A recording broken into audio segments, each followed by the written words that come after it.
جب وقت نزا آئے آقا دیدار عطا کرنا، جب وقت نزا آئے آقا دیدار عطا کرنا۔ تمام حمد و ثنائیں اس مالک حقیقی، اس خالق کائنات، اس مالک کائنات، اس رب الاعلیٰ کے لیے ہے جس نے یہ ساری کی ساری کائنات کو بنایا ہے، جس مالک لم یزل نے زمین کو ہمارے لیے بچھونا بنایا ہے۔ تمام حمدیں، تمام ثنائیں اسی خدا کے لیے ہے جس نے ہمارے سروں کے اوپر یہ سایہ فغن آسمان کو بنایا ہے۔ یہ ساری کی ساری حمدیں اسی خدا کے لیے ہے جس نے ہمیں پیدا فرمایا ہے اور ہر طرح کی نعمتوں سے نوازا ہے، اور اسی کریم خدا کے لیے ہی حمدیں ہیں جس کریم خدا نے ہمیں اپنا محبوب محمد عطا فرمایا ہے۔ اس کریم خدا کی ہی حمد ہے جس کریم خدا نے ہم سب کو اس اپنے محبوب محمد کا غلام بنایا ہے۔ اس کریم خدا کی حمد ہے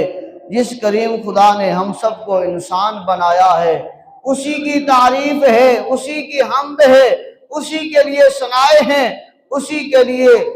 شکر ہے کہ جس کریم خدا نے ہم سب کو قرآن بھی عطا فرمایا اور مقدس مہینہ رمضان بھی عطا فرمایا ہے۔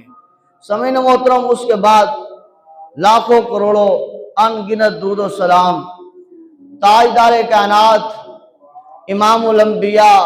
فخر کائنات، فخر موجودات، امام الانبیاء حضرت محمد مصطفیٰ صلی اللہ علیہ وسلم کے لیے ہے کہ جس کے لیے کریم خدا نے اس کائنات کو بنایا، سجایا، سنوارا ہے۔ اسی کریم محبوب علیہ السلام کی ذات پر اتنا درود پاک کہ جو کہ آسمان سے برسنے والے بارش کے جو قطرات ہیں ان سے بھی زیادہ، اور اسی طرح جتنے شجر ہیں ان کے اوپر جتنی ٹہنی ہیں، ان کے اوپر جتنے پتے ہیں ان پتوں کی شمار سے بھی زیادہ لجپال نبی صلی اللہ علیہ وسلم کی ذات پر درود و سلام ہو۔ اور اسی طرح جتنی کائنات کے اندر ریت ہے اور اس ریت کے ذرات ہے ان ذرات کے شمار سے بھی زیادہ لجپال نبی صلی اللہ علیہ وسلم کی ذات پر درود و سلام ہو۔ یہ رات کو آسمان کے اوپر چمکنے والے ستارے، دمکنے والے ستارے جو زمین کے اوپر نظر آتے ہیں، زمین سے آسمان پر کس طرح چمک رہے ہیں، دمک رہے ہیں، اللہ کی وحدانیت کا کھلم کھلا اعلان کر رہے ہیں۔ ہم اس ستاروں کی تعداد سے بھی زیادہ امام الانبیاء صلی اللہ علیہ وآلہ وسلم کی ذات پر درود و سلام بھیجتے ہیں، اور ہم یوں کہیں کہ اللہ تبارک و تعالیٰ کی رحمت جس کا شمار ہی نہیں ہے اس کے مطابق ہم امام الانبیاء محبوب کبریا حضرت محمد مصطفیٰ صلی اللہ علیہ وسلم پر درود بھیجتے ہیں۔ بلند آواز سے ایک مرتبہ کہہ دیجئے سبحان اللہ۔ اور اس کے بعد سلام ان ہستیوں پر جنہوں نے امام الانبیاء حضرت محمد مصطفیٰ صلی اللہ علیہ وسلم کے حکم پر اپنی جانوں کا نذرانہ اللہ کی پاک بارگاہ میں پیش کیا،